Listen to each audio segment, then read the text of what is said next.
people, real issues, real life. Talk Recovery Radio. Live from the heart of the downtown east side, it's Talk Recovery Radio with Giuseppe Ganci and Darren Gaylor on Vancouver's Co-op Radio, CFRO 100.5 FM.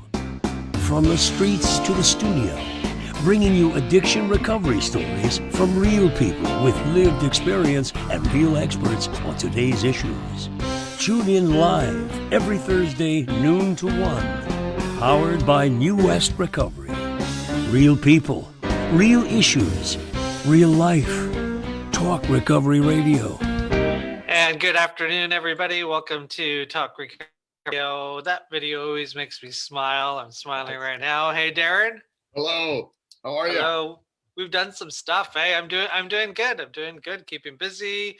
And welcome to all of our listeners. This is 7th season of Talk Recovery Radio. Hundreds of guests, thousands of listeners. Woo. Lots going on out there. Sad news. Overdose rates are just unbelievable numbers. That's kind of the news that's going on right now. And a lot of finger pointing and a lot of conversations showing the divide in healthcare when it comes to addiction issues, and it's unfortunate. And I just think about my friends that aren't here anymore, and I just think how they got lost in the noise of addiction and so forth. And I'm just sad. The numbers are meant to, I don't know, scare us. I just don't understand why we can't solve this. I know. You got the answer, Darren? Yeah. I wish.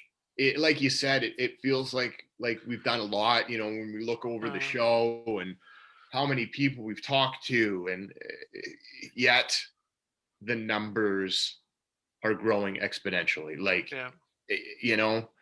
And I mean, we just want the government and the people in government to listen and to make common sense decisions and common sense policies. And they're so far from it. It just seems futile sometimes. It's like, there's posts on social media that, the government's not doing anything. And it's like, well, they're spending quite a bit of money, I like in the billions of dollars when it comes to addiction healthcare. Are there the right interventions? I guess that's up to our guests and our listeners and so forth to talk about. Something interesting happened the other day, though, and we'll get into our first guest. Darren, you and I, and when Francis used to be on the show, we've had this narrative, is medication-assisted treatment recovery? And is recovery medication-assisted treatment? Are you like, if you're on methadone? And, a decade ago, the narrative has changed. Yeah. And we've, there's been like people learned lessons hard, including me, and we've had lots of people on our show. Lots of my friends have been on methadone and Suboxone. Like, we've all evolved. And I think some people are stuck in the narrative from a decade ago that they haven't understood, like, things have changed. Maybe for some few people it hasn't, but for the majority of people that provide services to people that have addictions, like, it's pretty hard to find somebody that would say, Suboxone or methadone aren't part of recovery. And we went through, stakeholder meetings. I like, literally, I've been assaulted with words, at stakeholder meetings and stuff like that. Just unbelievable, crazy stuff's happened. And then the other day, somebody posted, but it was on the harm reduction side, how, Suboxone isn't, a safe supply. And for some people it is. And you know what? There wasn't even a beep. There wasn't even a chatter about, hey, that's not good. In fact, people were defending it. And I just thought, unbelievable. Like, what is going on? Like, I mean, if you would sit in the same rooms I've sat in some of these stakeholder meetings, you'd be like, I don't understand. Like this is like, you shouldn't put down anything. And then the person that wrote the post is like, I'm not putting down anything. Well, I used that line, 10 years ago. I'm not putting down Suboxone. I'm just saying recovery is a certain word that some people use. And, oh man, I just, hang me up on a cross, but it's okay when somebody on that side of the harm reduction speaks about something. It's a double standard. I don't care which way you look at it. Like, I get what his post meant, and he posted that, safe supply isn't Suboxone. Like, I get it. But it's just, why didn't anyone get when we talked about recovery, a decade ago, and whatever social media wars we had in the past? So just tired of double standards. Well, I mean, hopefully the only conversation is the full spectrum of care rather than these each little pieces and compartments that you either agree with or disagree with. And when you look at it in the full spectrum of care, it's all a benefit to an outcome of recovery and useful. I love that. We'll leave it on this. I love, I've been saying this for a long time. It used to be do the steps or die. Yeah. And now it's do safe supply or die. It's just completely, it's the same attack and aggression that doesn't belong in healthcare. A lot of people will live if they're on safe supply, and some will die because they might not die right now, but they will eventually die. We all do, sadly. So I don't know. It's the pendulum's just swinging back and forth. You're listening to Talk Recovery Radio. We come to you live every Thursday. Sometimes we say pretty nasty things, and sometimes we say pretty nice things. But hey, we're just two drug addicts, kind of putting on a radio show. So, hey, don't hate us, just love us. And you can replay all of our shows for 7 years on your favorite streaming device. We're on Spotify, SoundCloud, YouTube, iTunes, Google Play, Amazon, you name it. Just go to talkrecoveryradio.com, listen to some of our shows there. And then at the bottom, you can subscribe. If you like our show, follow us on Facebook. And if you want to be a guest, you can email jordan@lastword.org, who puts together all of our shows. And Talk Recovery Radio, don't forget, powered by New West Recovery, Canada's recovery community, Last Door, and Westminster House. Darren, I'm going to bring in our first guest who's in the waiting room. Who are we talking recovery with today, Darren? Yeah, we get to welcome to the show and talk recovery with Kevin Petersen. He is the author of a few books, Chronic Hope, Families and Addiction. Also an earlier book, Chronic Hope, Parenting the Addicted Child. He is the founder and owner of the Chronic Hope Institute, where he specializes in working with individuals and families that are struggling with codependency, parents, and addiction. There he is. There he is. Hi, sorry about that. Yeah, no problem. Welcome to the show, Kevin. Hey guys, how's it going, man? It's good. Here we are in Canada. You sound like you're somewhere in the States. Somewhere sunny, it sounds like, too. I'm in Jacksonville Beach, Florida. Hey. Don't hate me. Okay. We're happy to have you on the show. Big topic. You specialize in the family dynamic, with the $1 million question: how does the family help the loved one in addiction? What's the right thing to do? What's the wrong thing to do? And we've talked a lot about this topic, and it seems like there's never one answer that satisfies each living experience with dealing with a loved one in addiction. So tell us a little bit about the Chronic Hope Institute. What's it about? Well, the Chronic Hope Institute is about educating families or people that have a loved one who's struggling with addiction and codependency. That's part of the mission. The other part of the mission is educating therapists and clinicians, because as a licensed marriage and family therapist, I know that the majority of my colleagues just don't know a whole lot about addiction or codependency, right. And so I've taken it upon myself to create an institute that is dedicated to helping the public and helping the clinical side as well. Right. It's huge, even in the realm of prescribing psychologists, doctors. There's that fine line with, beyond all their education and training to become what they've become. If there's this lack of education around addiction specifically, and I've sat in front of countless, doctors and therapists that are sort of like, okay, I think we need to talk about depression, and it gets a little muffled. So that's awesome.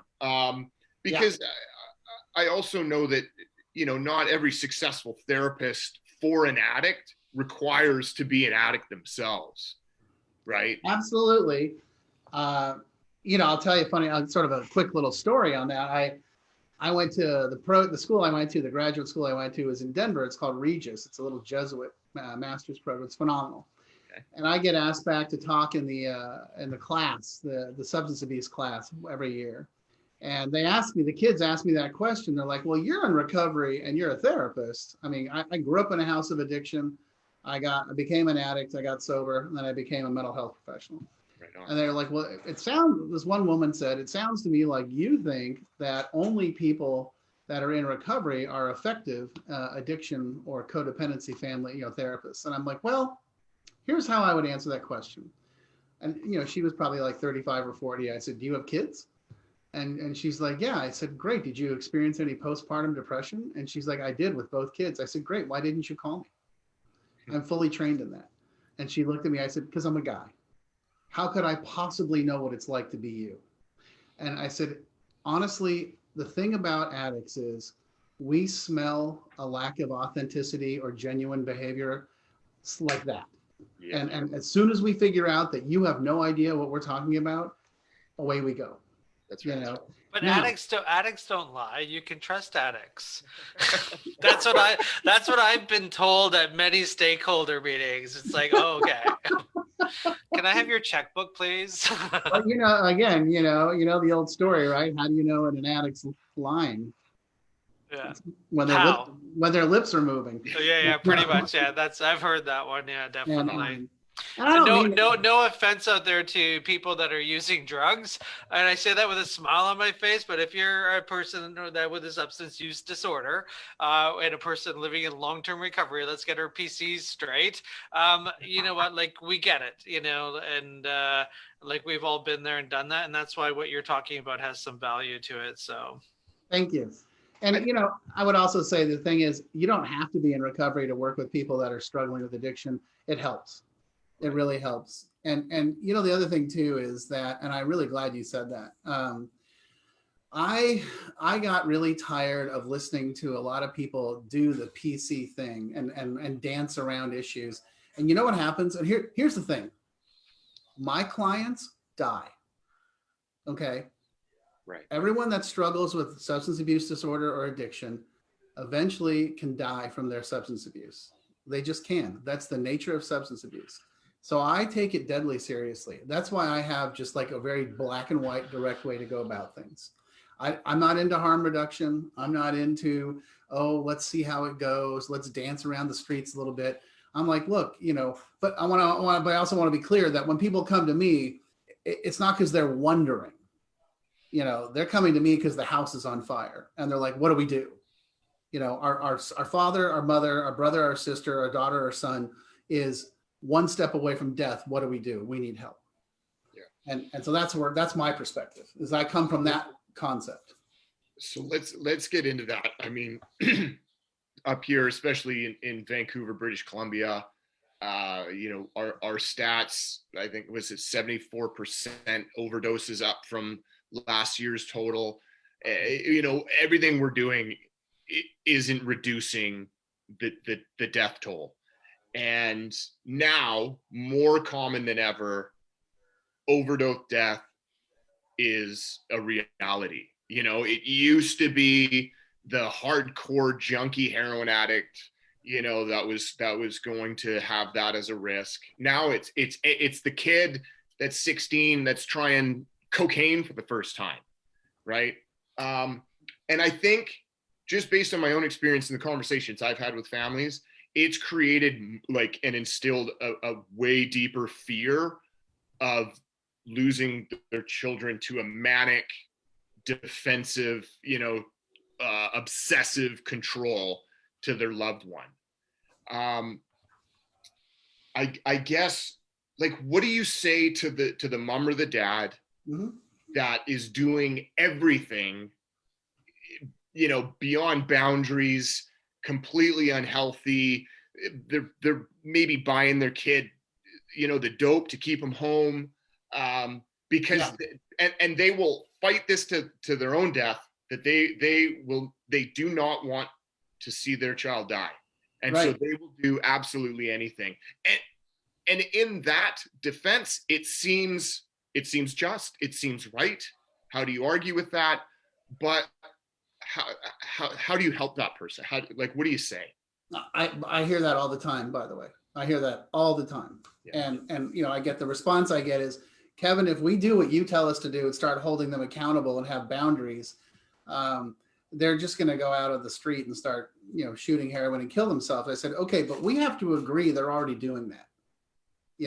I'm not talking about, again, the person that's experimenting. I'm talking about, we have an environment, like you just said, where you're actively, enabling and accommodating your addict in your house. Allowing your addict to live in the basement and shoot dope and play video games is suicidal. Now, I want to be clear. I don't believe in tough love. I think that's an old concept that just doesn't work. I'm talking about telling them, I love you, and we're not going to tolerate this anymore, and we have a solution for you. And in my book, in Chronic Hope, Families and Addiction, and in the other book, hey, there you go. That's the other book. Yeah. This one. That one. Okay, perfect. We got 2 books. There we go. And Parenting the Addicted Child, both are about developing a plan that has a solution. I can't tell you you have a problem without offering you a solution. Right. But what I can do is say, this is what my parents did to me. Kevin, you're our only son and we love you, but we're no longer going to watch you kill yourself. And if we will do everything in our power to get you help, but you have to get sober and stay sober. And so the thing, when families ask me that question, I always say, well, we have to agree that he's already killing himself. That's already happening. You buying the dope and allowing him to do it at home is not making it safe. Yeah. He's gonna die anyway. The ultimate, theory behind that is that you cannot control life or death. Right. No one can. And I guess in the parent's mind, in the individual's mind, they're gonna try to avoid feeling the responsibility of it, whether they push them away and they died on the street, or they bought the dope that did it. There's no real way around it other than, like you say, a fully organized plan of attack, a solution, things set in motion. And so I just want to throw in petersenfamilycounseling.com. That'll bring the full circle of resources from the Chronic Hope Institute, the books. There's a bunch of videos on there. Yeah. Okay. Next question. What do we do in the sense that the addict will agree to do something? Yeah. Do we have every resource available for that? Up here in Canada, it's, you got to have money. That's just the plain and simple facts about it. Or I know we're in different countries, but how big of a deal is that? And how much can you help? Can you help Canadians determine what to do? Or are you strictly in the United States? Can we talk a little bit about what resources are first on the list? Absolutely. I believe my position is that my responsibility. So if a family were to contact me from Vancouver, my thing would say, I would say, well, read my book, go to I have podcasts on Chronic Hope Institute podcast, YouTube channel. Let's get on the same team, same page. Let's develop a plan. Let's put together the plan. The plan is going to be what I call Plan A. Plan A is 3 categories: drugs and alcohol, work or school, behavior with the family. No drugs, no alcohol, drug testing. School or work, you got to work or go to school and actually do well. Family behavior, we're going to have some basics, no yelling, no hitting, no, the stuff we learned in kindergarten, And once a week, we're going to have a family meeting and we're going to see how you're doing. And if you're failing, then we're going to go to plan B. Plan B, now is what you're answering your question. I do that a lot, by the way. I'll land the plane. Don't worry. Yeah, no, it's all good. It's all good. It's all good. Plan B is intervention and treatment. And so then it becomes my responsibility as your person, your family case manager, to identify someone that can do the intervention and find a treatment solution. And because this is who I am and what I do, and I've done it, I've been on May 5th, I'll be sober 30 years, right. In active recovery. Let's be clear. Sober doesn't mean not drinking and not doing drugs. It means not drinking, not doing drugs, and in an active program of recovery. Okay.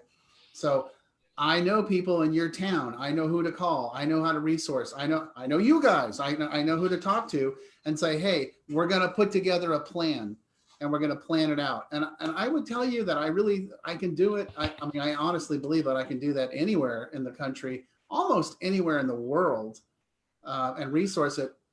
And the big question that you just asked about money, that's a whole, don't even get me started. Yeah, we definitely have a two-tiered healthcare system, I think, in both countries. If you're poor, here's a condom, a needle, and a place to shoot up safe. If you're a pilot or a doctor or a lawyer or somebody that is considered more valuable to society, we're going to get you into an abstinence-based treatment center. The really kicker here, too, is healthcare providers that provide harm reduction services.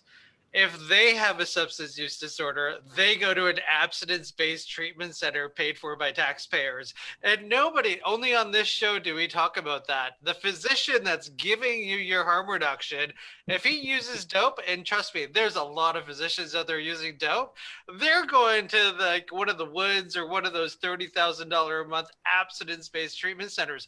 And everyone's okay with that. Yeah, that's okay, So it's just unbelievable, the hypocrisy in that. So families recovering from addiction is our theme today. Yeah. So I've experienced this many times, how do you convince, if convince is the right word, a mom to understand, this goes on to Darren's question earlier, you need to take care of yourself. If you're not healthy, what are you going to do about your son?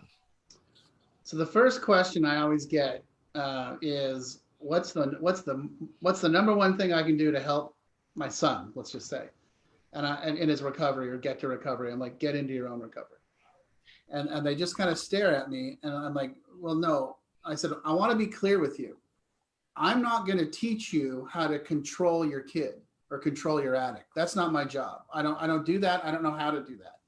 What I can do is teach you how to set good boundaries and take care of yourself and change the family system.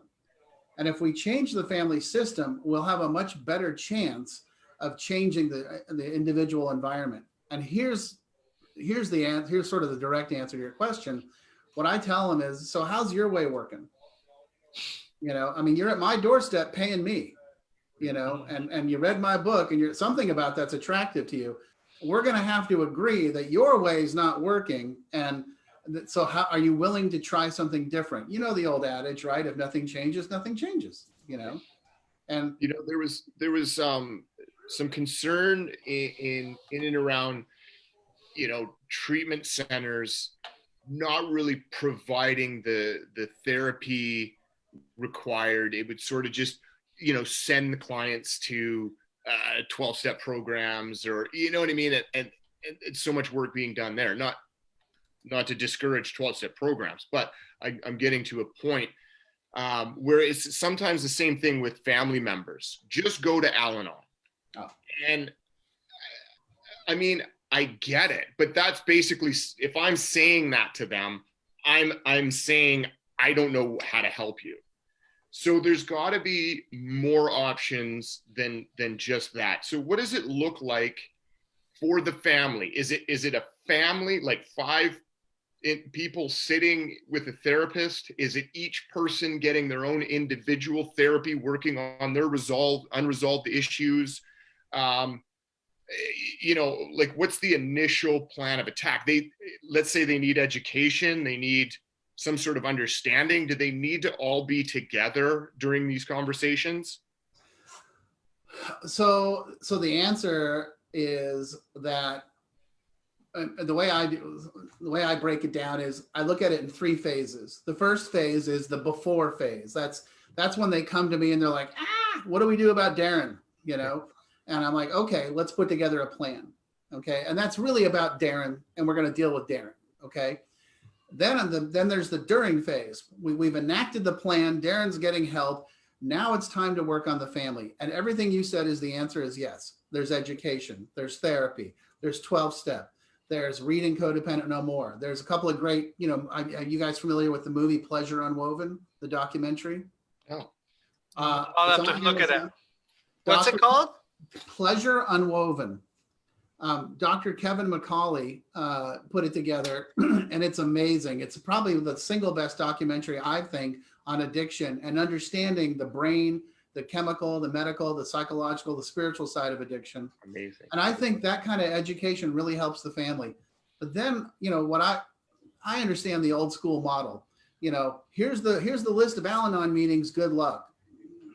I'm sorry, I went to Al-Anon for 12 years, and sometimes I liked it, sometimes I didn't, but that didn't help me. I mean, it did, but what helped me was having someone take me by the hand and say, let me educate you on the family system. Let me educate you on enabling, on codependency.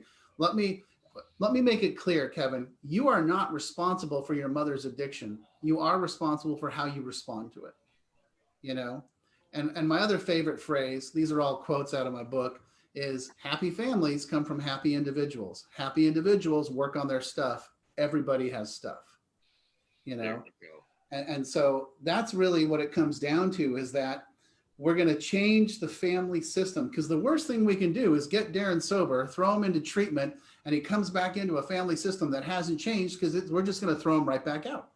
That's right. That's right. And I mean, I really appreciate, there's so many of those phone calls in crisis that require or just expecting the intervention. Like, I need my son in treatment tomorrow. Right. And that plan A that you described, where it's, I mean, are we sort of giving the benefit of the doubt? Are we setting the addict up, to essentially probably not do very well on his own accord, to then agree to plan B, to then agree, is there always that plan A before intervention and treatment? So my position is, and this is just my personal experience in biz life, et cetera. If it's marijuana and alcohol, I'm willing to let plan A ride for a couple of weeks, maybe a month, and see if they can get it together. Okay. If it's the other stuff we're talking about, the stuff that you use once and die. Yeah. No, if we're at a point where someone's actively using, Xanax, meth, cocaine, heroin, opiates, you name it, benzos, my position is, I think we probably need to go straight to plan B, because I don't want them to die. Yeah. I mean, you guys, you guys are like me. You know what's going on in the world. I watch the news every morning. I read the paper every morning, and I read the stories, and I'm like, yeah, drugs and alcohol, drugs and alcohol, drugs and alcohol. Yeah, I mean, the numbers, we just hear about the fentanyl overdoses every day on the newspaper, but no one's talking about nicotine or alcohol. I mean, the numbers that substances are, how they're causing harm to society, and the amount of money lost in the economy because of them is just unbelievable. The books are Chronic Hope. Here we go. Whoops-a-daisies. Where's my camera? There it is. There you are. Awesome. And you can pick these up on your website. Before we end off with you, parenting the addicted child, the child doesn't have to be, 16 years old. A lot of times you're talking to somebody and you think it's a teenager, and then they say, my son's 52. And you're like, holy smokes. I mean, the truth of what, substances are doing to families across North America is just heart-wrenching. But we do recover. You recovered, we do recover, and so forth. So we got literally a couple minutes left. I wanted to ask this question, Darren. Teenagers, adults, there is a difference. Or is there not a difference? Well, okay. So by the way, all the books are on Amazon, Kindle, and Audible as of last week. Okay. So we don't sell them on the website, but they're on Amazon. Okay. Here's the thing. It's hard to take a 16-year-old that is, gotten themselves deep into a hole with drugs and alcohol and immediately classify them as an addict. I was 27 when I got sober. The evidence was there. And so my position is, if they're putting their life in jeopardy or their world is falling apart, let's get them sober and see how things go, and so, if someone who's 52 that has, destroyed their life repeatedly, then we probably have an addiction. Oh, and I look at addiction in simple terms. If once I start, I can't stop, and I can't not start. So if that's me, if that's what we're talking about, then yes, we have classified addiction. And I think we just need to get people sober and sort through it. And then the whole chicken and the egg with the mental health stuff and, emotional issues and self-medicating. It's like, it doesn't matter if they're dead, whether it was depression or cocaine addiction. How about we get them sober, and then we can go after the mental health issues, and then we can kind of sort it all out and figure out what's going on. That Yeah, definitely. Yeah. Well, thank you so much for being on our show. Really appreciate it. And thanks for the books. And thanks for the mug. This is the best part about being on a radio show and podcast. We get swag. And you know what? I've been using this cup. See, it's dirty. I've been using it like every day. I love it. Yeah, because it saves the planet. I don't use paper cups as much anymore. So I really appreciate the cup. Stainless steel cups, it's the way to go. Yeah. You bet. It's my pleasure. And hey, thank you guys for the opportunity. And, I would love to come back. I'm always I love to talk. Yeah, definitely. I mean, big enough topic. We could spend days. But that's all the time we have with Kevin Petersen, Chronic Hope, Families and Addiction, the Chronic Hope Institute. Check it out. Thanks again, Kevin, for being on the show. All right, guys. Thanks a lot. Okay, take care. Thanks, Kevin. Bye-bye. Still listening to Talk Recovery on 100.5 FM, Vancouver Co-op Radio, CFRO, 100.5 FM. And we are right into our second guest. Yeah, right on. Welcome to the show. We got Germana Robinelli. Hello. On the show, a friend as well. Thank you very much for joining us. You wrote a book. It's called We Do Recover. Yeah. And there's you on the cover of the page. So this is a bit of a personal story, and also it's a memoir, and it's a story of recovery. So I guess we'll start off a little bit first about your story. What got you to a place where one day you'd be writing a book about recovery? That is an excellent question. Believe it or not, the person that really sort of seared it into my mind was my divorce lawyer. Oh, okay. Yeah, I was in my 30s somewhere, I think, and I had to write my history, my family history, and the relationship that I had with my to-be divorced husband. And when he read the information, he looked at me. He goes, "Germana, I had no idea that you had been through so much," because we knew each other in the fitness industry as well. And he says, "This is really intense. People need to know your story." He goes, "You need to write a book." And I looked at him and I said, "I really just want a divorce, and I'm not ready to process this. It's way too ugly." And then other people, as I talk to them and have little nonchalance with them, one therapist that I hired who specializes in recovery from trauma and blah, blah, blah, he looked at me after he did the family lineage, the history, after about 5 sessions, and he stopped and he looks at me very sternly. He goes, "Germana?" And I'm like, "Yes," because I'm scared. Because I think it's just normal, but obviously it's not normal. You only know what you know. And he looks at me because I've been doing this for 30 years. And I've never in my life heard a story of such trauma and intensity in my life. He says, "You need to write a story." And I'm looking at him going, "Yeah, no, I'm not capable. I'm not a writer." And then he said, "People need to hear this story." And he goes, "The fact that you function is incredible." And at that time, my son was still in his shadow part of his life. And so he, seared that into my head. And he says, "You're more likely to fall in love with a psychopath because that's what raised you." And, 3.5 years later, I show up with a psychopath for a boyfriend. Oh boy.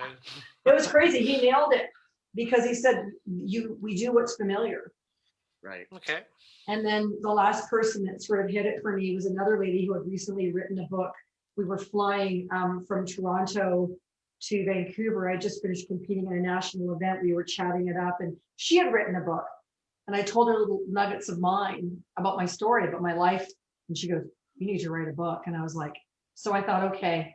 So then I started looking for people to help me. And I found a fair amount of very expensive, overpriced people, and then found people that were of a more sound. It's very common for people that start the recovery journey. You know, they get that zest for life and they're not shooting up or, you know, smoking or whatever their DOC was, drinking. Yeah. And all of a sudden you got this like burst of energy and people go to the gym and people start eating lots of chicken to get protein. And, you know, there's the people, you know, learn how to dance without alcohol. And next thing you know, they're dancers. I mean, there's a lot of stuff that goes on in that first year. And very common, you know, I have a little bit of humility, but I wanted to make a movie. You know, I just thought I had this life, you know, that Oh, wow. needed to be on the big screen. And you know, over time I realized like gear down, gear down. So how did you, and so this is a very, so I'm assuming that this happens to a lot of people in recovery. I want to do a blog, I want to do a podcast, I want to write a book, and I want to do a movie. So how did you go from new person in recovery, you know, ego, humility, wanting, like there had to be a process, like, because for a lot of people it's a dream that goes away.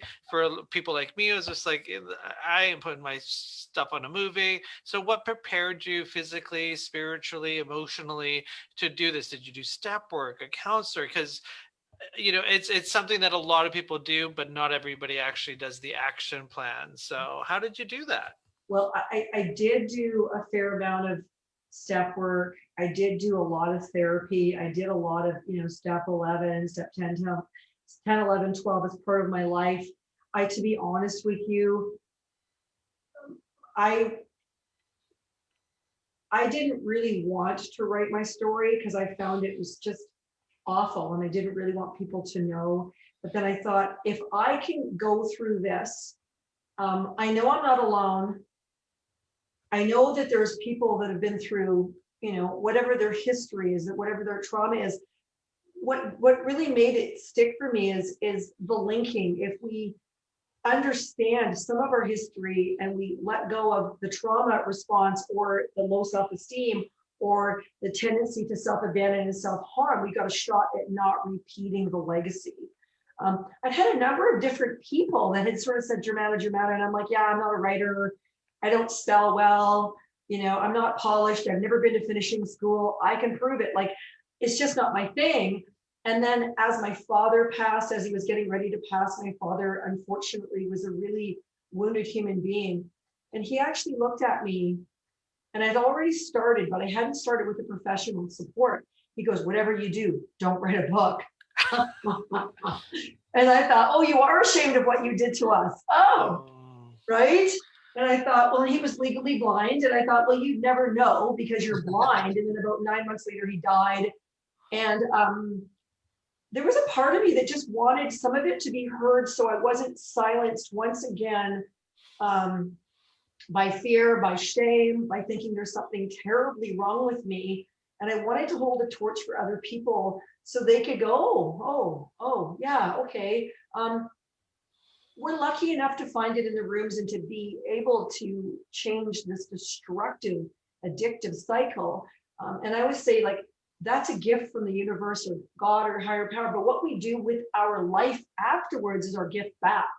And part of my goal is to help people find it in themselves, to nourish and heal themselves so they can be a brighter light for this planet, to make it a better planet, not to just sit there and, you know, eat shit and do nothing and go, oh, geez, you know, meh. Because I mean, that's an option, but to me, that's another form of dying. And I really, my intention is just to spark a little bit of courage in people to be willing to do what they would not do unless something lit up underneath them. I think we all have a dream. A lot of my dreams came true. Some of them never have. And I've just learned to go, geez, I'm so privileged. There was times I would talk to my sponsor and I would snivel in wine about whatever it was. And she'd remind me, she'd go, you know what you're supposed to be? And I'm like, what? Dead. Yeah. Yeah, we're all living on borrowed time. That's a really good point. I mean, especially with what's going on in today's drug market. Oh. I'm going to get Darren in here with a couple of questions. I want to finish off with this with you. So it's, the hashtag, the rule of thumb, trauma is the root of addiction. And you have lots of people that are in the cycle of addiction, and trauma is the root of it. And that's what we've been told.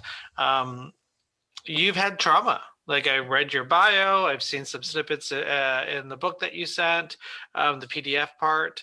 And so it's the $1 million question. How did you get over your trauma if trauma is the root of addiction? Because what did you do? How did you do it? And I don't think I'm really over it. I think there's moments I still get triggered and I have to go, okay, am I emotionally operating in present time, or is there a part of me that's trying to clear something? Part of it is one of the people that I had taught with and been mentored by introduced me to hypnosis, believe it or not.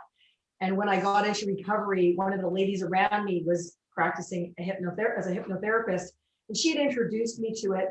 She was unethical, but what I did is I went, this is amazing. The feeling I have here is so calm. I feel so wonderful. And I'm like, I'll never do drugs again. It was what went through my head. I'm like, my God, this is wonderful. And then I sought out a better method, a better way of learning hypnosis, and then to do it as a sort of Ericksonian style. And that helped me. It's called a cooperation approach, where I was able to kind of intervene and learn a little bit about what was happening inside of me, because I wasn't allowed to cry as a child, which meant I was not allowed to have feelings. So anytime there was a feeling, I would do anything to shut it off. My first addiction was food. I had an eating disorder. I was out of control, but I would eat while I was asleep. So that work helped a lot. And then I was mentored by a man named Todd Taylor, who's still alive today, who taught me how to meditate and pray and do deprogramming with like shamanistic style meditations. And what I loved about him was that he was happy and he was kind and he was loving, and he wasn't trying to have sex with me at all, which was like, wow, that's real. Wow. Because before I'd had so much of that going on that I just never knew how to feel safe near a man. I was like, oh my God, they're going to get horny and they're going to attack me. And I was like, oh my God. So he taught me how to do the inner work in a way that was deprogramming for me, so I could find out who and what I was, what was true, what was complete bullshit, how to remove the veils of self, of the shame, the dirt. And he also was like a surrogate dad for me. And I desperately needed to be loved by a man that wouldn't hurt me, because I hadn't had that. That was the first 18 years of my recovery. And then I got into a relationship that was not healthy, of course, if I would do that. And then eventually I relapsed because I didn't know how to get out of it in a different way. But I always came back to that inner work. And one thing this man said to me, if you really want to help people, and this is when I was a baby hypnotherapist, if you really want to help people, you must do your own inner work every day. And I'm like, well, what the hell does that mean? He goes, light a candle. That represents your connection to your creator, your divine, your white, your light, you're the same. And then here's some practices. And he taught me to do yoga. I did that a lot, but I needed to learn how to calm my nervous system down. I didn't know how to breathe. I would just hyperventilate or very shallow breathe, because I was always in a depressed state. And I'd lived that way my whole life. And in many ways, he gave me the courage to love myself, Giuseppe, because I didn't know how. True story, I had no clue that I was lovable, that I was worth loving, that I had any value. I was programmed to people please, to ask kiss, to be a doormat, to do anything that I thought you wanted, so I would be accepted and not discarded, because that's how I was raised. And I know that sounds harsh, but that's the truth. And that's a generational message. And that's self-abandonment. If I have to check out of my own needs to care for someone else, I'm not being honest or authentic at all. It's a survival strategy and it's a trauma response. So he really impressed a lot upon me. And then I had another little lady. She was a lady that taught me how to do really cool regression therapy. And she was my surrogate grandmother. Her name was Di Cherry, and she was a very skilled hypnotherapist. You'd sit in her chair and you think you're going to talk about tea and crumpets, and she'd laser my ass into a past life where I'd met this man that was now my husband and had tried to kill me in this lifetime, but he killed me in a past lifetime. And she goes, see, he came back to see that he could do it again. And I was like, it was just fascinating. And I just trusted that knowledge, even though it might seem ridiculous to someone else. And I'm like, if it helps me, cool. That's my evidence. Yeah. You know, I just listening, I mean, you don't hear often somebody in the middle of crisis, a total victim of their life, being inspired to write a book. It usually takes the process and the resolve of becoming a survivor and sort of working through so much to then be able to put the whole book into perspective, or our past into perspective. But I'm curious, you know, chronologically, like sometimes when we consider, you know, when we went into recovery, and then when we actually feel like a sense of resolve and, you know, some freedom from the past, like how long was that for you? When did, like, how long did it take to sort of work on the addictions and the behaviors and the unhealthy habits to the point where you felt as though you're a survivor of your past, and I could write a book and I can inspire others, and there's hope there? It all came in like layers, because there was different things. Like after I had my son and he was intact and he was healthy and he was beautiful and I knew he was safe, I relaxed. I was like, Right. and then I needed to earn a living. I had no real skills other than a fitness instructor. That's a tough freaking go. Mm-hmm. To be honest with you, I have to tell you this from the bottom of my heart. I wrote the book more as a testimony that no matter what happens, can turn it around. I honestly did not. There's a part of me that still doesn't, like, I know I wrote it. I know it's kind of gritty. I'm kind of excited about it. It's kind of grim. But in a way, I want people to recognize that we're so much more than what people see. Like, people can look at me and think, oh, you're successful. And I'm like, you know what? I've put a lot of time in, and I've had a lot of surrenders, and I've had a lot of shit kickings. Some of them due to my own poor choices, you know. I actually didn't really dig in deep and dial hard until I had the woman that helped do the writing with me. I told her, I said, I need a strong woman. And she was a retired journalist and all of that. And so she'd written a few books, and she would come to my house and she would sit there, and I wasn't ashamed to tell her the truth. I wasn't afraid to tell her the truth. Mm-hmm. She wasn't going to label me and judge me. She came, and we would sit on Thursday mornings for an hour, and she would make questions, and we would answer them, and she'd record it and then send me that as a chapter. And I would never have been able to do it without her, because I hadn't enough confidence in myself, period. Well, there's so much freedom in having your story out there, and I see it, you know. I'm entrenched in people starting recovery journeys, working where I work and doing what I do. And it's interesting. I look at it like coming out as being gay. Like I used to go to bars going through the back door because I didn't want anyone to see me going through the front door. Obviously a different time, but I experienced that for years. I was also underage, but I went through the back door, not because I was underage, but because I didn't want anyone to see me. And I remember, you know, going to Pride and being like, I don't want anyone to see me at Pride. How about if the cameras are there? And, you know, and now, you know, for those that follow me on Facebook, it's like all over the place. Pride parades, the biggest float you can make. Same thing with addiction. Like, I didn't want to go to an AA meeting or an NA meeting. Like, how about if somebody sees me? How about if and now it's recovery day and all that kind of stuff. I mean, extreme on one end, obviously, for me, but and for some of the others. But there's freedom in that. It's like, I don't want people around me that don't know my story. I don't want to be somebody else and all that kind of stuff. And it's just an interesting freedom. So do you feel like that? Like, I mean, you would have died 20 years ago if somebody would know your whole life story. I didn't know Now, it. Just that pardon? I didn't know it, and I had no idea Okay. the price that I had paid. It was so buried, and the trap doors in my behavior and my thinking and my defense mechanisms kept me in cycles of self-destruction. And I didn't have the ability to intervene because I didn't understand what I was doing. I didn't understand, the hidden agenda or the positive intention, which was to protect myself. But then I had to remind myself, there is no predator here. You need to stop this. You're safe. I mean, I still write in my bathroom on the mirror, you are safe. You can be soft. You're loved. Because to be the authentic self, I need to know that. Otherwise, I'm just putting armor on.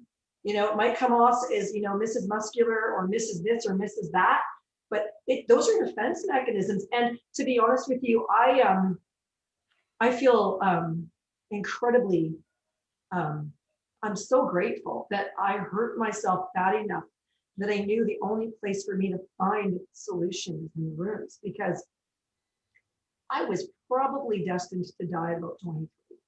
I mean, there was nothing left for me. I was a wreck. I had no life skills, no coping skills. All I did was stick my head on the tables and cry for about 9 months.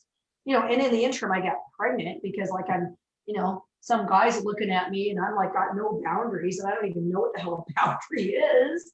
I mean, I am low hanging fruit for the hell of this world to come and take advantage of. And, the shitty part about that is I didn't know it.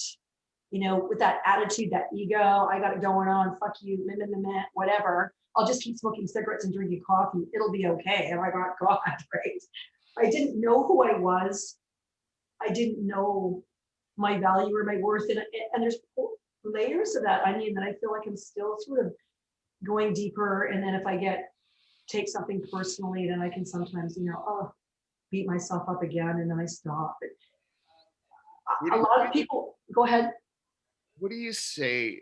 I mean, like a few times you said, you only know what you know, and you weren't aware of the past, and like that, I think of ignorance is bliss when it comes to how messed up your childhood was, and you know what I mean. So you're responding in all the unconscious unhealth that you were raised in, but to not be aware, and I think of like all the people that as soon as they become aware of what what rights they had taken away or how they were abused, and now it's just anger and resentment and revenge, you know what I mean, because that's an instinct in a sense when you realize things.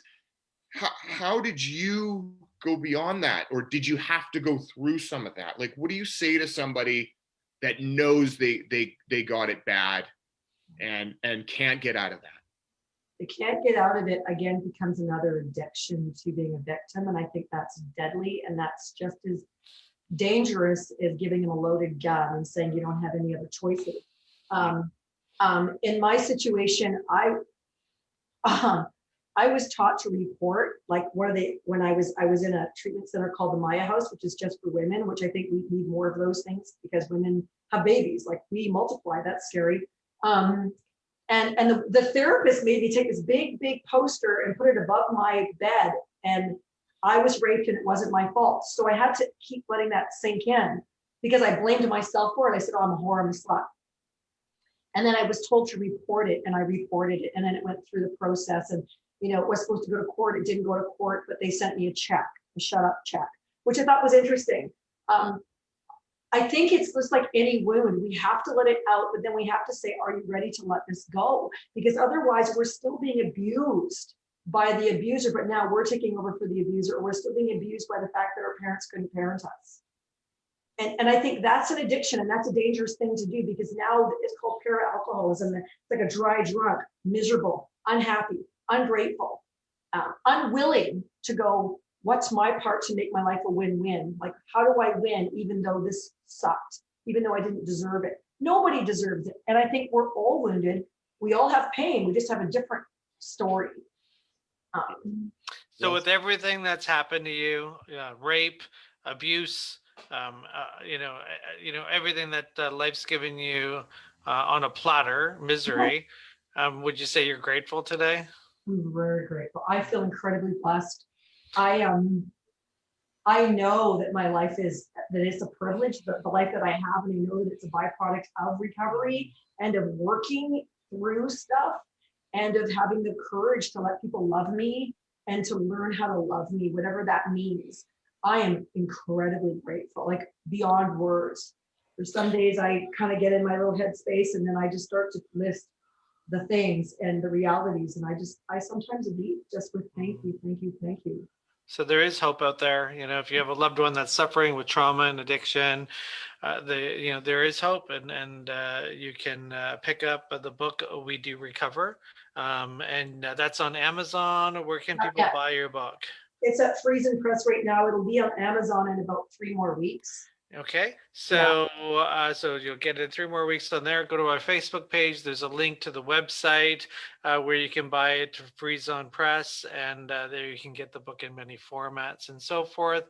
Inspire some hope in people, and hopefully others can say, you know what, I got the.